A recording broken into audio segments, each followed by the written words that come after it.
Good morning everyone दोस्तों, स्वागत है आपका प्रेप पॉइंटर्स में। टुडे इज़ 31 ऑफ अगस्त और आज जो टॉपिक हम लोग प्रेप पॉइंटर्स में डिस्कस करने वाले हैं वह कौन कौन से हैं, एक बार ब्रीफली थोड़ा सा हम लोग देख लेते हैं। कैबिनेट सेक्रेटरी के बारे में बात करेंगे। यूपीएससी 2017 में ऑलरेडी यहाँ से क्वेश्चन आ चुका है, तो थोड़ा हम लोग इसके बारे में बात करेंगे बिकॉज 6-7 साल पहले यहाँ से सवाल आया था, तो पॉसिबिलिटी है कि यहाँ से अभी सवाल आ सकता है। उस तरह समग्र शिक्षा के बारे में बात करेंगे। तमिलनाडु को लेके, दिल्ली और वेस्ट बंगाल को लेके थोड़ा सा कंट्रोवर्सी में है, इसके बारे में बात करेंगे। और थोड़ा सा हम लोग ये जानेंगे कि समग्र शिक्षा जो पूरा प्लान है वो क्या है, श्री स्कूल क्या है, उस कॉन्टेक्स्ट में बात करेंगे। और ये एग्जाम्पल आप सेंटर स्टेट रिलेशन के मेंस आंसर के अंदर भी लिख सकते हो। एंटी डंपिंग ड्यूटी क्या होता है, चाइना से रिलेटेड है ये, उसके बारे में बात करेंगे। उसके अलावा लेप्टोस्पायरोसिस क्या है, केरला के अंदर एक नया हेल्थ क्राइसिस आया है अनफॉर्चुनेटली, इसके बारे में थोड़ा सा बात करेंगे। वल्चर काउंट 2024 शुरू हो चुका है यूपीएससी में, पहले यहाँ से कई बार क्वेश्चन आ चुका है, प्रीलिम्स में भी और मेंस में भी, तो इंपॉर्टेंट टॉपिक है। उसके बाद जो है आरएलएम वाइल्ड लाइफ सेंचुरी के बारे में बात करेंगे, ये एनवायरमेंट इकोलॉजी वाले सेक्शन से है। और एंडोथीलियोट्रोफिक हर्पीज वायरस, एक फीमेल एलिफेंट की डेथ हुई है इस वायरस की वजह से, उसके बारे में बात करेंगे। उड़ीसा के अंदर ये इंसिडेंट हुआ है। चलिए बढ़ते हैं कैबिनेट सेक्रेटरी फर्स्ट टॉपिक। लेकिन आज क्योंकि सैटरडे का दिन है तो आज इवनिंग में हमारी क्लास होती है जिसमें हम लोग पूरा वीक लॉन्ग जो करंट अफेयर होता है उसको कवर करते हैं। प्रीलिम्स और मेंस दोनों ही पर्सपेक्टिव से डिटेल में टॉपिक्स डिस्कस किए जाते हैं। 3-3.5 घंटे की ये क्लास होती है हमारी, हर सैटरडे को होती है। बहुत सारे स्टूडेंट आप में से उसमें ऑलरेडी एनरोल्ड हैं और जो एनरोल होना चाहते हैं वो भी करें, बिकॉज देखिए ना, करंट अफेयर की इंपॉर्टेंस बताने की जरूरत आपको है नहीं। लगभग लगभग 2 साल का करंट अफेयर आपको तैयार करना ही पड़ेगा यूपीएससी में, चाहे प्रीलिम्स हो चाहे मेंस हो। तो आज से अगर अपनी तैयारी शुरू करोगे धीरे धीरे करंट अफेयर्स पे आपकी कमांड अच्छी खासी हो जाती है। मेंस में तो हमारा जैसे जीएस पेपर 2 हो गया या जीएस पेपर 3 में इकोनॉमी वाला सेक्शन हो गया, एनवायरमेंट इकोलॉजी हो गया, पूरा करंट अफेयर बेस्ड ही रहता है। बहुत बार जीएस पेपर 4 में भी जो केस स्टडीज आती हैं वो भी करंट इवेंट्स के रिगार्डिंग ही आती हैं, उस कॉन्टेक्स्ट में बहुत ज़रूरी है। तो आप इस प्रोग्राम को ज्वाइन कर सकते हो हमारे। ठीक है, चलो तो बढ़ते हैं सीधा पहले टॉपिक पे। कैबिनेट सेक्रेटरी के बारे में बात करते हैं। तो senior IAS officer TV Somanathan ji ने चार्ज ले लिया है as a new cabinet secretary. अब यहाँ पे देखिए सीनियर वर्ड लिखा हुआ है, क्योंकि ये जो कैबिनेट सेक्रेटरी होते हैं ना बेसिकली वो सीनियर ही होते हैं। और कितने सीनियर होते हैं? Senior most civil servant. India में जो senior most civil servant IAS officer होते हैं वो कैबिनेट सेक्रेटरी होते हैं। देखिए ऐसा वैसे जरूरी नहीं है कि वो आईएएस ऑफिसर हों, आईपीएस भी हो सकते हैं, लेकिन जनरली आईएएस ऑफिसर ही वो होते हैं। और टॉप मोस्ट एग्जीक्यूटिव ऑफिशियल होते हैं। जैसे जो सिविल सर्विसेज होती है वो एक एग्जीक्यूटिव ब्रांच होती है ना। हमारे पास 3 ब्रांचेस होती हैं, लेजिस्लेटिव, एग्जीक्यूटिव और जुडिशरी। तो एग्जीक्यूटिव के अंदर जो है वो सिविल सर्वेंट्स आते हैं जो कि गवर्नमेंट की पॉलिसी को एग्जीक्यूट करते हैं, इंप्लीमेंट करते हैं। तो ये होते हैं भैया सीनियर मोस्ट सिविल सर्वेंट होते हैं। उसके अलावा इनकी जो रैंक है वो बहुत ज़्यादा होती है, क्योंकि इंडिया में जितने भी सिविल ऑफिसर्स होते हैं ना ये सबसे टॉप रैंक पे होते हैं, हाईएस्ट रैंकिंग कैडर पोस्ट होती है। इसके बाद आपकी रिटायरमेंट हो जाती है। तो हर कोई नहीं बन पाता ये। जो जैसे आप एस्पिरेंट हो, जो कम एज में, अगर आप 21-22 की एज में सिलेक्ट होते हो तो देर आर हाई चांसेस, अगर आपका ट्रैक रिकॉर्ड बहुत अच्छा रहता है तो रिटायरमेंट तक जाते जाते आप इस कैबिनेट सेक्रेटरी की पोस्ट पे पहुंच सकते हो। इससे पावरफुल पोस्ट कोई भी नहीं होती है। जब इंडिया में हम लोग प्रेसिडेंस की बात करते हैं तो ये 11वें नंबर पे आते हैं, जो कि बहुत बड़ी बात है। प्रेसिडेंस का मतलब अगर आपको पता हो तो थोड़ा सा मैं बता देता हूँ। ये बेसिकली जो इंपॉर्टेंस होती है पर्सन की इंडिया में, जैसे प्रेसिडेंट सबसे ऊपर होते हैं, ठीक है। उसके बाद एक पूरी लिस्ट होती है जिसमें सीजीआई, गवर्नर, रिटायर और x governors, prime ministers, speakers, वो एक पूरी लिस्ट होती है। उसमें 11वें नंबर पे आते हैं। तो आप ये कह सकते हो कि इंडिया में इंपॉर्टेंस के कॉन्टेक्स्ट में ये सबसे मतलब one of the most powerful person होते हैं। और जितने भी सिविल सर्वेंट्स होते हैं इंडिया में सबको हेड करते हैं। तो प्राइम मिनिस्टर के साथ भैया ये डायरेक्ट चार्ज में होते हैं, मतलब प्राइम मिनिस्टर के साथ डायरेक्ट कॉन्टैक्ट में होते हैं। और अपॉइंटमेंट कौन करता है? इनकी जो अपॉइंटमेंट्स कमेटी ऑफ कैबिनेट होती है इसके, ये इसको बिल्कुल अपॉइंट करते हैं। तो प्राइम मिनिस्टर, जो कैबिनेट मिनिस्टर्स होते हैं, उनके जो सलाहकार होते हैं वो सब मिलकर इनको चूज करते हैं। वैसे तो 2 साल का जो टर्म है इनका फिक्स होता है, वो इनको करना ही है। लेकिन 2010 के अंदर कुछ चेंजेस किए गए, ये जो टर्म है वो इंक्रीज करके 4 साल कर दी गई थी। 2019 में फिर यहाँ पे एक चेंज हुआ, अभी 1 साल इसमें और जोड़ दिया गया है, तो टोटल 5 साल। 2 साल तो फिक्स होते हैं, उसके बाद ये 3 साल की एक्सटेंशन गवर्नमेंट के द्वारा दी जा सकती है। ये प्रैक्टिस ब्रिटिश टाइम से ही आई थी। वैसे भी इंडिया में जो पॉलिटिकल पूरा स्ट्रक्चर है, एग्जीक्यूटिव का स्ट्रक्चर है, पुलिस स्ट्रक्चर है, वो ब्रिटिश से हम लोगों ने एज इट इज़ ही अक्वायर किया था। तो वायसरॉय जो हुआ करते थे इंडिपेंडेंस से पहले, उनके प्राइवेट सेक्रेटरी हुआ करते थे। बाद में इनको हम लोगों ने कैबिनेट सेक्रेटरी बना दिया। फंक्शंस की बात करें तो कैबिनेट सेक्रेटरीट को हेड करते हैं सेंट्रल गवर्नमेंट के चीफ कोऑर्डिनेटर्स होते हैं। जो सिविल सर्विस बोर्ड होता है इंडिया में, उसके चेयरमैन होते हैं। उसके जो उसके अलावा जो cabinet community of secretaries of administration होती है, उसके भी ये चेयरपर्सन होते हैं। चीफ सेक्रेटरीज होते हैं भैया स्टेट्स के, उनकी जो कॉन्फ्रेंस वगैरह होती है तो उनको भी ये हेड करते हैं। और जो हाई लेवल पोस्टिंग्स की जाती हैं उनको ये नेम को रिकमेंड करते हैं। तो बहुत बहुत बहुत पावरफुल पोस्ट होती है ये।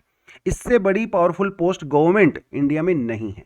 मतलब प्राइम मिनिस्टर कोई गवर्नमेंट जॉब तो नहीं है, लेकिन ये गवर्नमेंट जॉब है। सरकारी नौकरी में आप इंडिया में इससे ऊपर लेवल पे नहीं जा सकते। तो सीनियर एडवाइजर होते हैं प्राइम मिनिस्टर के, उनसे डायरेक्ट कांटेक्ट में होते हैं।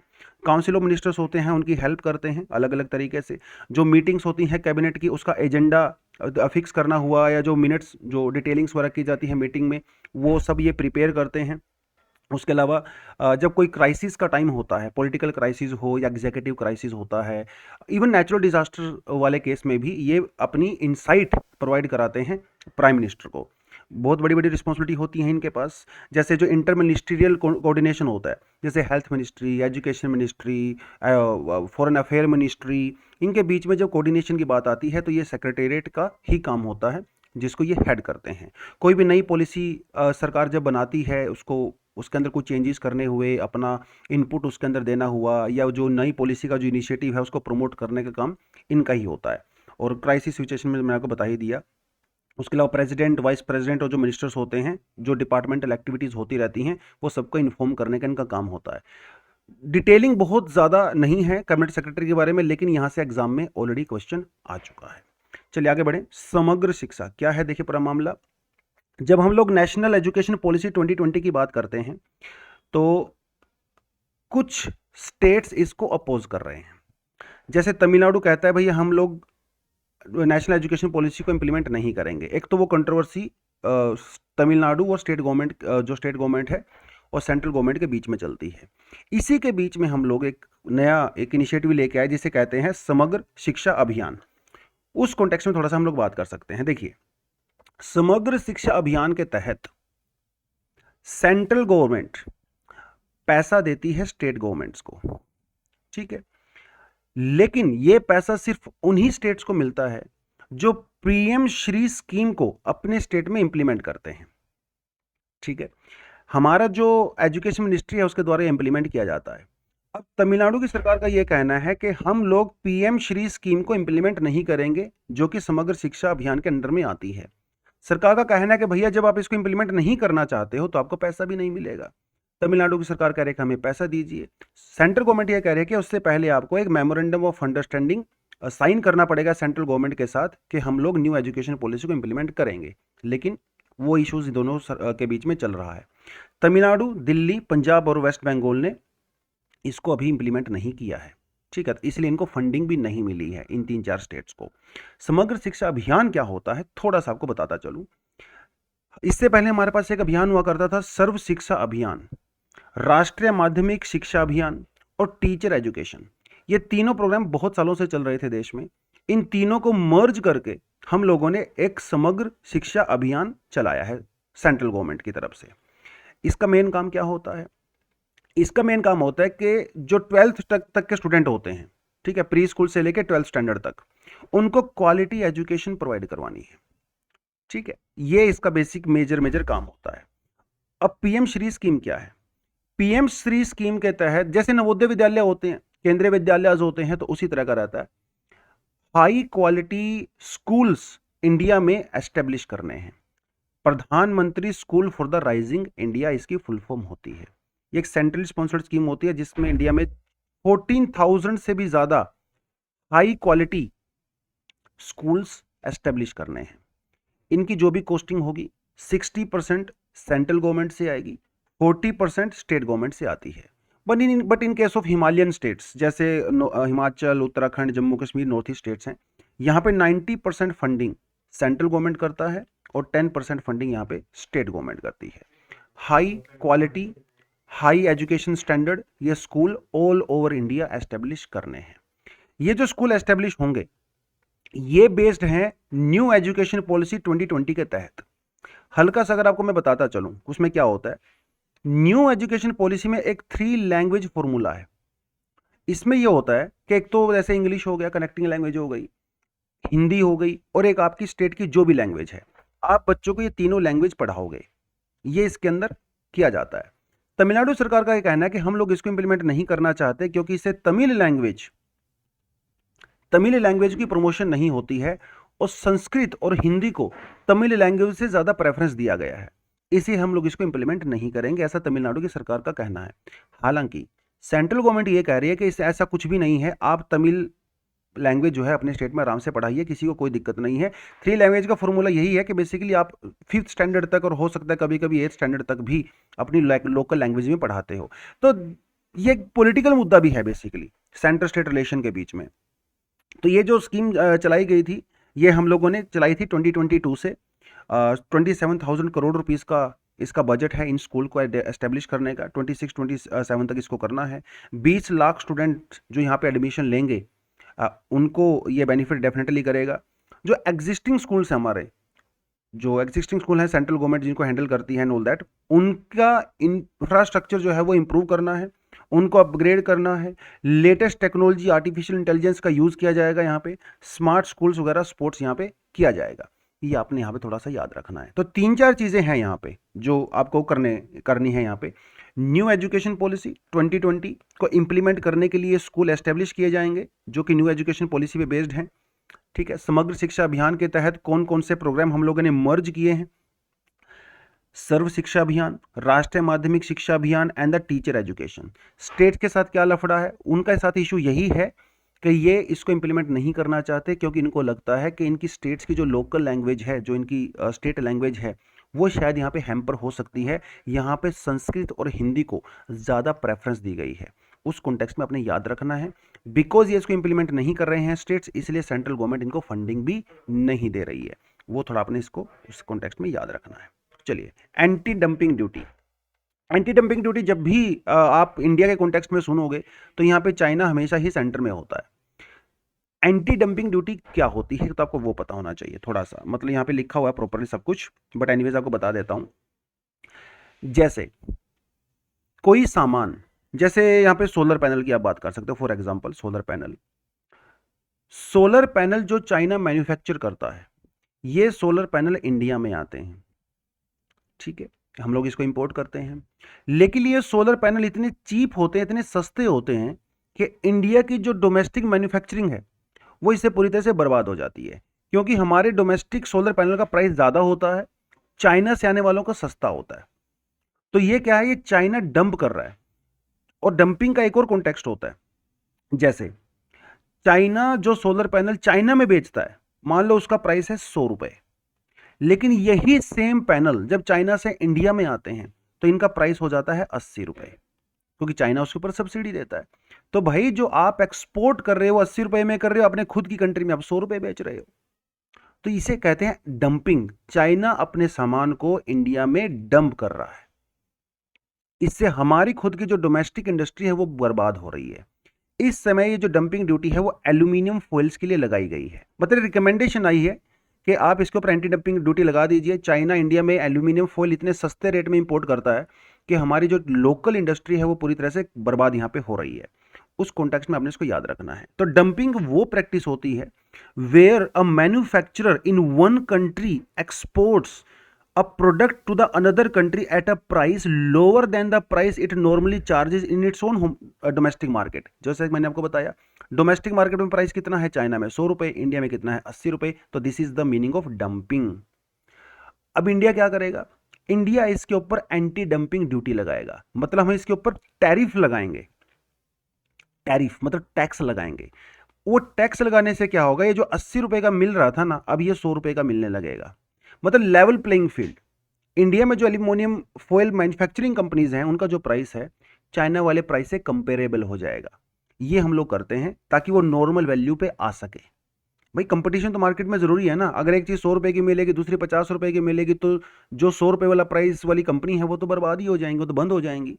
तो हमारी डोमेस्टिक मार्केट को प्रोटेक्ट करने के लिए एंटी डंपिंग ड्यूटी गवर्नमेंट की तरफ से लगाई जा सकती है। क्या ये लीगल है एंटी डंपिंग ड्यूटी लगाना? बिल्कुल लीगल है।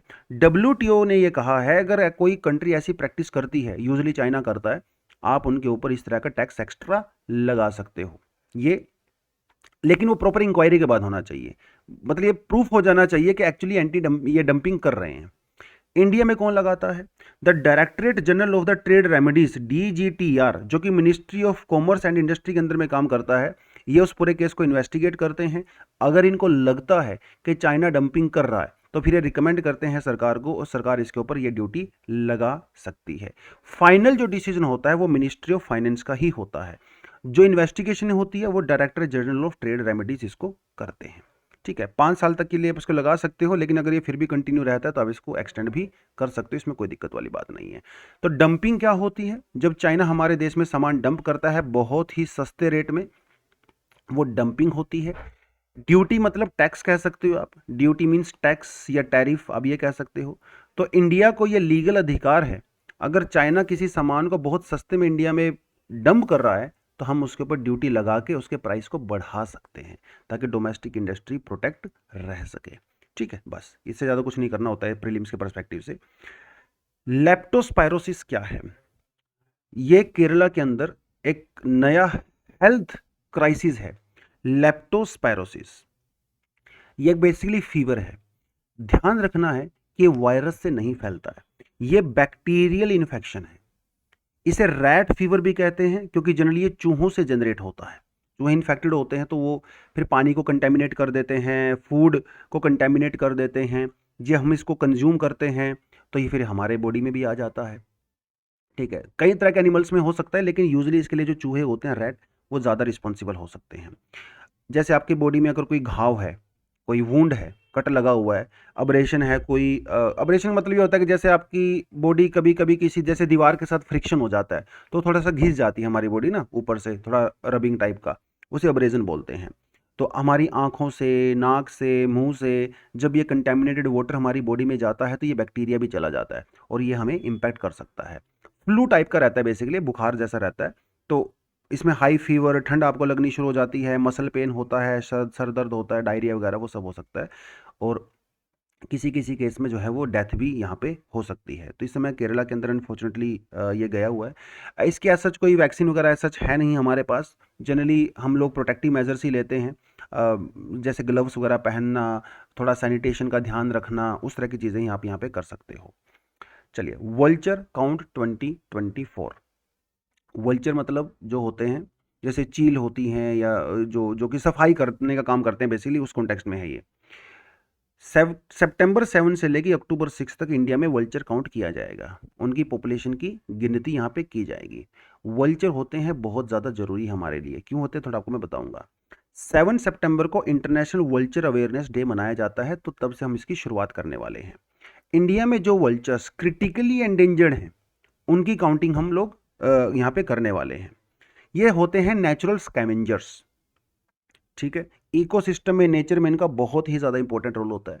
जब कोई जानवर मर जाता है तो उसको हम लोग कहीं ग्राउंड में छोड़ देते हैं, ये वल्चर्स उसको खा जाते हैं और उसको साफ कर देते हैं। तो ये नेचर में सफाई कर्मचारी का काम करते हैं, स्कैवेंजिंग बर्ड भी इनको हम लोग कहते हैं। ये पहले बहुत हुआ करते थे, बहुत ज़्यादा हुआ करते थे, लेकिन 1990s में, लेट 1990s में हुआ ये कि एक दवाई है, एक मेडिसिन है जिसका नाम है डाइक्लोफेनेक। डाइक्लोफेनेक ये दवाई एनिमल्स में यूज़ की जाती है।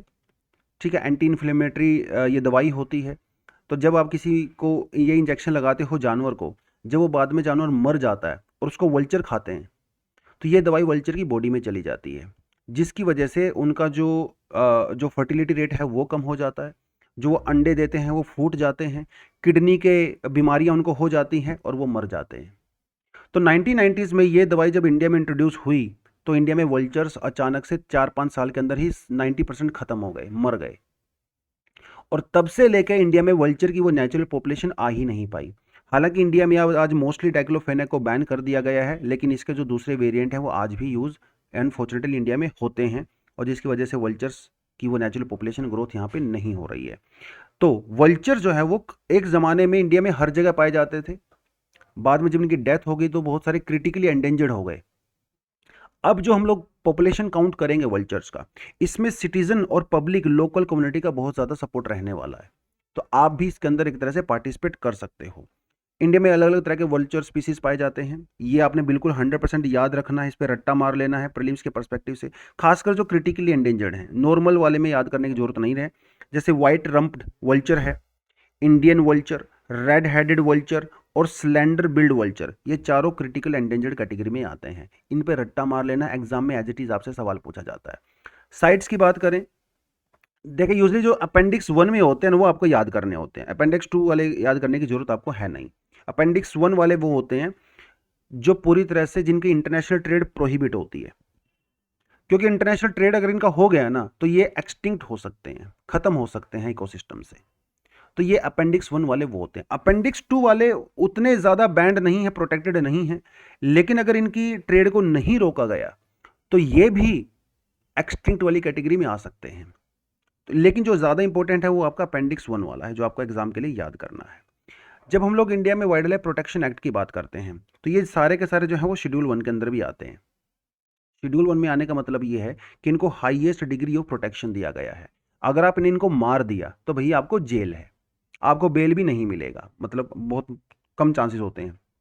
जैसे टाइगर है, एलिफेंट है, ग्रेट इंडियन बस्टर्ड है, और जैसे आपका स्नो लेपर्ड है, ये सब जो हाईएस्ट प्रोटेक्शन के होते हैं उसी के अंदर में हम लोगों ने वल्चर को भी रखा हुआ है। तो वल्चर हमारे इकोसिस्टम के लिए बहुत इंपॉर्टेंट है, बट अनफॉर्चुनेटली वो काम अभी बैक्टीरियाज कर रहे हैं जो पहले वल्चर्स किया करते थे, है ना। चलिए, Aralam wildlife sanctuary. Aralam wildlife sanctuary जो है यहाँ पे 4 मंकीज़ की अनफॉर्चुनेट यहाँ पे डेथ हो गई है। वो डेथ क्यों हुई है वो उसके बारे में थोड़ा बात करेंगे ही, लेकिन ये मतलब अभी तक एक्चुअली एक तरह का काइंड ऑफ इन्वेस्टिगेशन चल रहा है बेसिकली कि भैया मंकीज़ की डेथ यहाँ पे हुई क्यों। कुछ लोग कह रहे हैं भैया यहाँ की बैक्टीरियल इन्फेक्शन की वजह से हो गई है, सम पीपल आर सेइंग ये कोई पॉइजन की वजह से भी हो सकती है, वहाँ पे कोई वाटर बॉडी है, लेक है छोटी सी, कि उसके अंदर किसी ने पॉइजन डाल दिया है। तो वो तक हर इन्वेस्टिगेशन चल रही है, but RLM wild life sanctuary के अंदर मंकीज़ की हो गई है डेथ। तो उस कॉन्टेक्स्ट में आपने इसको याद रखना है। आरलम वाइल्ड लाइफ सेंचुरी को 1984 के अंदर डिक्लेयर किया गया था। इसे लैंड ऑफ बटरफ्लाइज भी कहते हैं, ये आपने याद रखना है, लैंड ऑफ बटरफ्लाइज। ये पड़ता है केरला में। केरला के अंदर जो नॉर्थ मोस्ट नदर्न मोस्ट जो सेंचुरी है वो है, ये कन्नूर डिस्ट्रिक्ट के अंदर पड़ती है केरला में। तो क्योंकि ये कर्नाटका से भी जुड़ी हुई है तो इस जगह पे कई तरह के प्रोटेक्टेड एरियाज हमारे पास हैं, जैसे वेनाड, ब्रह्मगिरी, कर्नाटका के कुछ प्रोटेक्टेड एरियाज है वो भी इसी के अंदर में आते हैं। ब्रह्मगिरी वाइल्ड लाइफ सेंचुरी जो है, कुर्ग फॉरेस्ट, वो भी इसी के अंदर में आते हैं। तो बेसिकली ये बहुत बड़ा एरिया है जो कि आपस में जुड़ा हुआ है, और ये सारा फॉरेस्टेड एरिया है, प्रोटेक्टेड एरिया है। तो यूजुअली यहाँ की जो वाइल्ड लाइफ है वो एक दूसरे जगह पे आराम से रोम अराउंड कर सकते हैं, घूम सकती हैं। एक रिवर है यहाँ पे जिसका नाम है चिनकनीपूजा रिवर। ये रिवर जो है इसमें यहाँ पे फ्लो करती है इसके सदर्न मोस्ट पार्ट में, ठीक है। ये जो वाइल्ड सेंचुरी है इसके सदर्न मोस्ट पार्ट में ये रिवर एक्चुअली फ्लो करती है। उसके अलावा कुछ छोटी छोटी रिवर भी हैं जो ज़्यादा इंपॉर्टेंट नहीं है, अगर आपको नाम याद नहीं करना तो इसको छोड़ भी सकते हो, लेकिन हाँ, ये जो चिनकपूजा रिवर है ये आपको याद रखनी है। कहाँ से है? केरला में है। कौन सी वाइल्ड लाइफ सेंचुरी में है वो आपको याद रखना है, ऐसा एग्जाम में आपसे पूछ सकता है। वेजिटेशन की बात करें तो ये आपने याद रखना है। देखिए, वाइल्ड लाइफ आप याद नहीं याद रखोगे तो भी चल जाएगा, लेकिन वेजिटेशन याद करना आपके लिए बहुत ज़रूरी है, क्योंकि यहाँ पे एक यूनिक वेजिटेशन पाई जाती है। कौन सी यूनिक वेजिटेशन है? West coast tropical evergreen forest, जिसके अंदर डिप्टेरोकैप्टस मेजुआ पैलमक्विन, ये आपको मैं पिक्चर दिखा देता हूँ, आपको थोड़ा सा आइडिया इससे हो जाएगा। ये एक बेसिकली स्पेशल तरह का ट्री होता है, ठीक है, जो और कहीं नहीं पाया जाता है। आप इसको थोड़ा नेट पर सर्च कर सकते हो, वैसे मैंने पिक्चर को सेव किया था बट अभी नहीं मिल रही है वो picture, but anyways doesn't matter much. हाँ, थोड़ा आप यहाँ पे देख सकते हो, ये देखिए ज़रा, ये है वो प्लांट जिसकी मैं बात कर रहा हूँ, ठीक है। ये प्लांट स्पीसीज आपको सिर्फ यहीं पे देखने को मिलेगा और कहीं नहीं मिलता है। क्योंकि ये चीज़ यूनिक है तो एग्जाम के लिए ये आपकी बहुत ज़्यादा इंपॉर्टेंट हो जाती है, क्योंकि यूनिक चीज़ें तो एग्जाम में आपसे ज़्यादा पूछता ही है वो, है ना। तो this is the only protected area which has west coast tropical evergreen forest of this type. Very very important point for the prelims. याद इसको आपने कर लेना है। यहाँ का जो हाईएस्ट पीक है वो है कट्टी बेटा, ये भी आप याद रख सकते हैं एग्जाम के लिए। बाकी एक एक ट्री का नाम याद रखने की बिल्कुल भी जरूरत नहीं है, जो आपको याद करना है वो मैंने आपको पहले से बता ही दिया है, जो कि बहुत इंपॉर्टेंट है क्योंकि यही इसका यूनिक फैक्टर है। मतलब ट्रीज तो वहाँ पे और भी मिलते होंगे, वेजिटेशन तो हर कोई थोड़ी याद करनी होती है, जो सबसे इंपॉर्टेंट है वो याद कर लेना अपने। मैमल पॉपुलेशन के बारे में भी आपको ज़्यादा याद करने की रिक्वायरमेंट यहाँ पे है सच है नहीं, क्योंकि टाइगर, पैंथर, सांबर ये लगभग लगभग हर जगह ही पाए जाते हैं। कुछ खास जो यहाँ पे है, एक जो आपका जो मैमल है वो है मालाबार जायंट स्क्विरल, ये आपने याद रखना है प्रीलिम्स के लिए, क्योंकि एग्जोटिक स्पीसीज है। ठीक है, इसका इंटरनेशनल इलीगल ट्रेड काफ़ी ज़्यादा होता है। ये बिल्कुल कलरफुल सा एक स्क्विरल होता है जो कि प्रोटेक्टेड भी है हमारे यहाँ पे। ठीक है, चलिए आगे बढ़े थोड़ा सा। एंडोथीलियोट्रोपिक हर्पिस वायरस, ओडिशा में जो चंदका वाइल्ड लाइफ सेंचुरी है, यहाँ पे एक फीमेल एलिफेंट की डेथ हो गई because of a virus infection, जिसे कहते हैं एंडोथीलियोट्रोपिक हर्पिस वायरस। इस वाइल्ड लाइफ सेंचुरी के अंदर क्या होता है, यहाँ पे एक कैप्टिव एक ट्रेनिंग सेंटर है, बेसिकली कैप्टिव ट्रेनिंग सेंटर है जहाँ पे एलिफेंट्स को ट्रेन किया जाता है। जो ट्रेन्ड एलिफेंट होते हैं उन्हें कमकी या कुमकी एलिफेंट्स कहते हैं। ये भी याद रखना है, प्रीलिम्स से पूछ सकता है आपसे। ये एलिफेंट वो एलिफेंट होते हैं जो कि ट्रेंड होते हैं। इन एलिफेंट्स का यूज किया जाता है जो जंगल के एलिफेंट होते हैं उनको प्रोटेक्ट करने के लिए, कोई अगर बीमार हो गया तो उसको हेल्प करने के लिए, किसी को रेस्क्यू करने के लिए इन कुमकी एलिफेंट्स का यूज किया जाता है। इनकी ट्रेनिंग जो है वो यहाँ पे होती है। तो ये जो एलिफेंट की डेथ हुई है वो एक्चुअली ट्रेनिंग एलिफेंट था, और अनफॉर्चुनेटली इसकी एक वायरस की वजह से डेथ हो गई। इसका नाम है हर्पी वायरस। हर्पी वायरस इंसानों में भी हो सकता है, ठीक है, लेकिन यह एक स्पेशल तरह का हर्पी वायरस है जो कि सिर्फ और सिर्फ एलिफेंट में होता है। एलिफेंट को इंपैक्ट करता है, ये इंसान को नहीं करता है। तो ये हर्पी वायरस का सब टाइप है, उसका एक और वेरिएंट है जो कि एलिफेंट को इंपैक्ट करता है। ह्यूमंस के अंदर ये जब होता है तो उतना डेडली नहीं होता, और मोस्ट ऑफ द टाइम जब ये ह्यूमन को इंपैक्ट करता है तो ये डोरमेंट होता है, बहुत ज़्यादा इसके सिम्टम्स आपको बाहर दिखेंगे नहीं। लेकिन जब ये एलिफेंट्स में होता है ना, तो इसके सिम्टम्स भी आपको दिखाई देते हैं, और ये बहुत जल्दी एलिफेंट इससे इंपैक्ट होता है, और 90% केस में इसमें एलिफेंट्स की डेथ भी हो जाती है। इंसानों में इसका डेथ रेट बहुत लो है, दवाइयाँ भी होती हैं, सिम्टम्स नज़र भी नहीं आते हैं, लेकिन एलिफेंट्स में ऐसा है नहीं। तो ये हर्पी वायरस का ही एक वेरिएंट होता है जो कि एलिफेंट्स को अटैक करता है। ठीक है, डेडली होता है, जैसे मैंने आपको यहाँ पे बता ही दिया है। उसके अलावा ट्रांसमिशन कैसे होता है, कैसे ट्रांसफ़र होता है, ये अभी हमें पूरी तरह से नहीं पता है। लेकिन कुछ लोग का कहना है कि भाई हो सकता है वहाँ पर जो सलाइवा होता है एलिफेंट्स का, जो नाक से जो लिक्विड निकलता है, उसकी वजह से शायद ऐसा हो सकता है, लेकिन ये अभी पक्का किसी को नहीं पता। इसके ऊपर इन्वेस्टिगेशन और साइंटिस्ट लोग जो है अपनी रिसर्च कर रहे हैं। इसका कोई ट्रीटमेंट नहीं है, कोई वैक्सीन हमारे पास इसकी नहीं है, इसलिए इसमें डेथ रेट भी ज़्यादा यहाँ पे पाया जाता है। तो इसको प्रिवेंट करने का तरीका यही है कि जो आसपास का जो एरिया है थोड़ा सा वो कंटेमिनेटेड ना हो, उस केस में आप इसको कर सकते हो। लेकिन एक बार ये जब एनिमल हर्ड के अंदर आ जाता है ना, तो इसको कंट्रोल करना एक्चुअली काफ़ी ज़्यादा मुश्किल होता है। और उड़ीसा में ये आया है, और लेट्स होप कि आगे स्प्रेड ना करे और एलिफेंट्स की यहाँ पे डेथ ना हो। हम तो यही उम्मीद करते हैं और ऐसा प्रे भी करते हैं। तो उस कॉन्टेक्स्ट में आपने थोड़ा सा इसको याद रखना है।